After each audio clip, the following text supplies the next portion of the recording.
Welcome to my channel. World Scene News. Subscribe to my channel for news updates all around the world. In 2024, northern Nigeria was gripped by a rainy season unlike any in recent memory. The skies opened up with a relentless fury, unleashing torrents of rain that seemed to have no end in sight. For weeks, the people of Maiduguri and the surrounding regions watched as the clouds gathered, dark and heavy, refusing to part. Torrential downpours transformed Borno State's landscape, turning once bustling streets into rivers and painting the sky a permanent shade of gray. The rain fell day and night, saturating the earth and overwhelming the city's drainage systems. Water pooled in every low-lying area, and the sound of rainfall became a constant, uneasy backdrop to daily life. In Maiduguri, residents watched with growing anxiety as floodwaters crept ever higher, inching closer to their homes and businesses. Children peered out from windows, their faces pressed against the glass, while adults nervously checked the rising water levels outside. The city's routines were upended, schools closed, markets emptied, and families huddled together, hoping the worst would pass. Upstream, the city's lifeline, a massive dam, was being tested as never before. The reservoir swelled with each passing day, its surface churning with the force of the incoming deluge. Engineers monitored the dam's capacity, aware that it was being pushed to its absolute limits, and that any miscalculation could spell disaster for the city below. Most people, however, placed their faith in the dam's strength. Their focus remained on the immediate hardships: flooded homes, impassable roads that cut off neighborhoods, and food prices that soared as supplies dwindled. Each day brought new challenges, and survival became a test of endurance and resourcefulness. Yet beneath the surface, a more insidious threat was building. Few realized that the true danger was not the rain itself, but the mounting pressure on the dam's aging walls. Engineers exchanged worried glances as they inspected warning signs, knowing that the margin for error was shrinking with every passing hour. The city's resilience was put to the test. Neighbors banded together, sandbagging doorways and moving precious belongings to higher ground.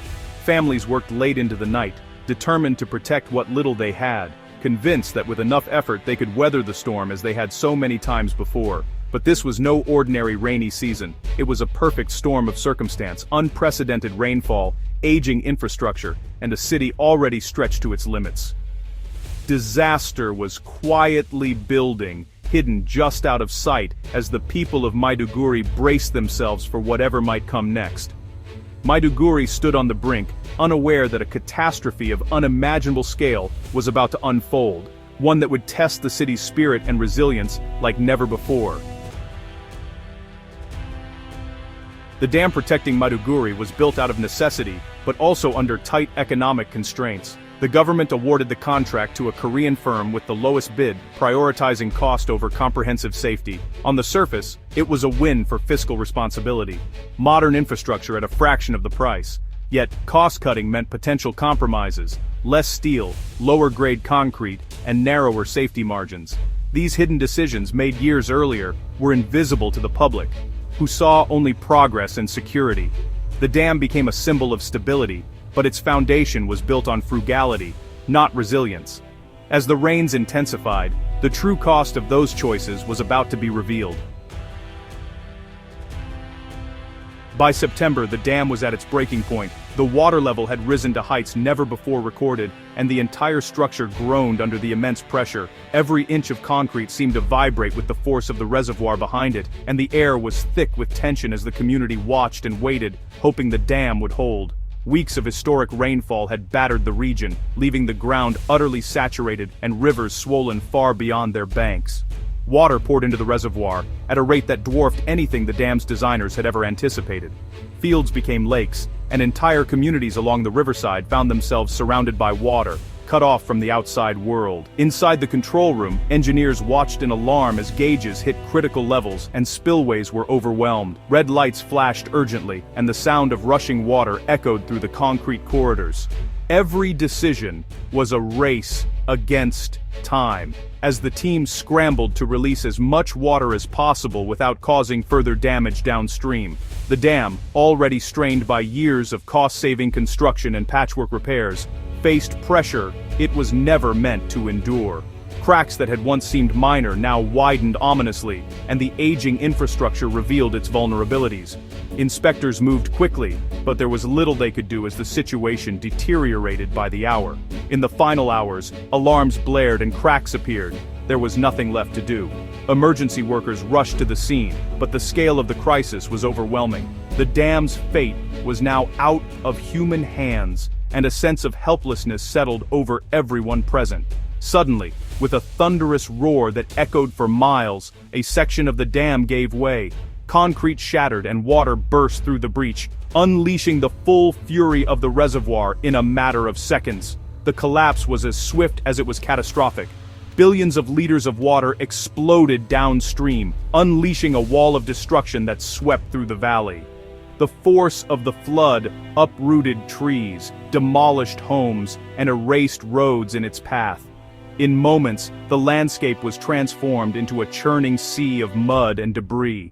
The city below, still reeling from weeks of relentless rain, was now in the path of a man-made disaster. Sirens wailed as residents scrambled to evacuate, carrying what little they could. Streets became rivers, and neighborhoods vanished beneath the rising tide. The dam's failure was swift, violent, and total. In a matter of minutes, decades of engineering and hope were swept away. The once mighty structure was reduced to rubble, and the water surged unchecked into the heart of the region. The storm in the sky had ended, but a far more devastating storm on the ground had just begun. As the floodwaters settled, the true scale of the disaster became clear. Homes destroyed, lives upended, and a community forever changed. Maiduguri's fate was sealed.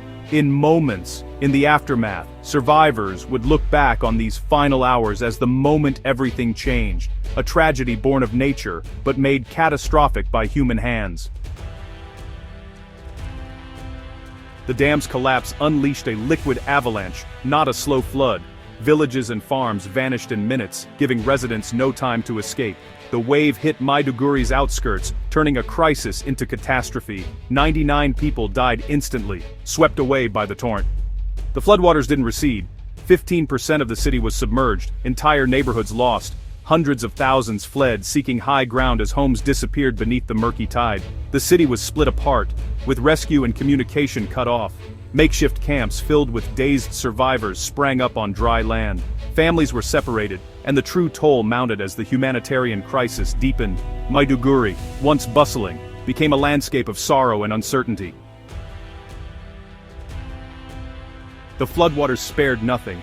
Markets, zoos, and homes were all devastated. Maiduguri's main market, the city's economic heart, was submerged, destroying livelihoods in hours. The Sandakayarimi Zoo lost nearly 80% of its animals, a heartbreaking blow to the city's spirit.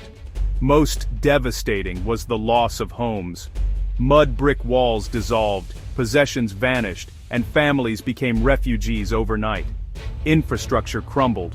Roads, bridges, and power lines failed, isolating communities and hampering rescue. Water supplies were contaminated, raising fears of disease. The destruction was total, not just of buildings, but of the social fabric itself. The city was left vulnerable, displaced, and grieving. Maiduguri's world had been washed away.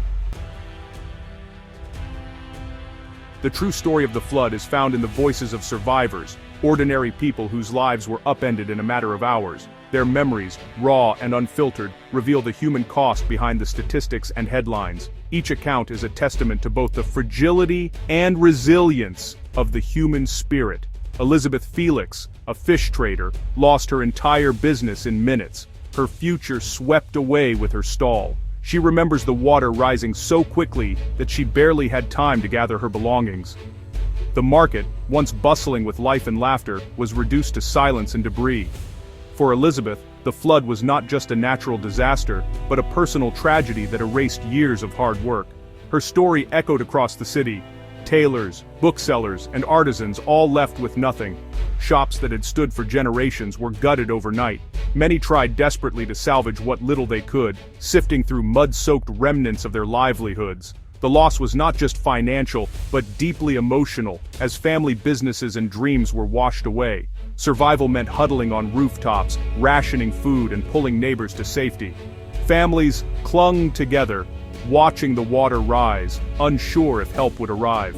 In those tense hours, strangers became lifelines, and every act of kindness was a beacon of hope in the darkness. Acts of bravery and solidarity emerged amid the chaos, as people fought minute by minute to survive. Volunteers formed human chains to rescue the stranded, risking their own lives for others. In the face of overwhelming danger, the community's courage shone brightest. The psychological scars ran deep. Rain became a trigger for fear, and the loss of mementos severed ties to the past. For many, the trauma lingered long after the waters receded. Children woke from nightmares, and adults flinched at the sound of distant thunder, haunted by memories of that night. The flood was not just water and debris, but broken hearts and shattered lives. Families mourned not only lost possessions, but the sense of security that had been swept away. The pain of seeing cherished homes destroyed was matched only by the uncertainty of what the future would hold. Many faced the daunting task of starting over from scratch. With determination, they began to clear the mud, rebuild walls, and piece together what remained. Every small victory, a cleaned room, a salvaged photograph, became a symbol of hope and perseverance. The trauma lingered, shaping the city's collective memory. Community gatherings became spaces for shared grief and healing, as people came together to remember those lost and support one another through the long recovery. Hope was hard to find, but the struggle to rebuild had already begun. In the face of devastation, the community's spirit endured, proving that even in the aftermath of ruin, the seeds of renewal can take root. As the waters receded, Maiduguри's people began to rebuild before official aid arrived. Neighbors formed cleanup brigades, clearing mud and debris with determination. Traders returned to the ruined market, sharing tools and labor to reclaim their livelihoods. This was more than reconstruction, it was defiance against despair. Mosques and churches became relief centers, organizing aid and comfort. The community's resilience powered the city's recovery, more than any outside help. 6 months later, the market buzzed with life again, a testament to Maiduguri's spirit. The disaster had not broken the city, it had strengthened its bonds. Maiduguri's unbreakable will proved stronger than any flood.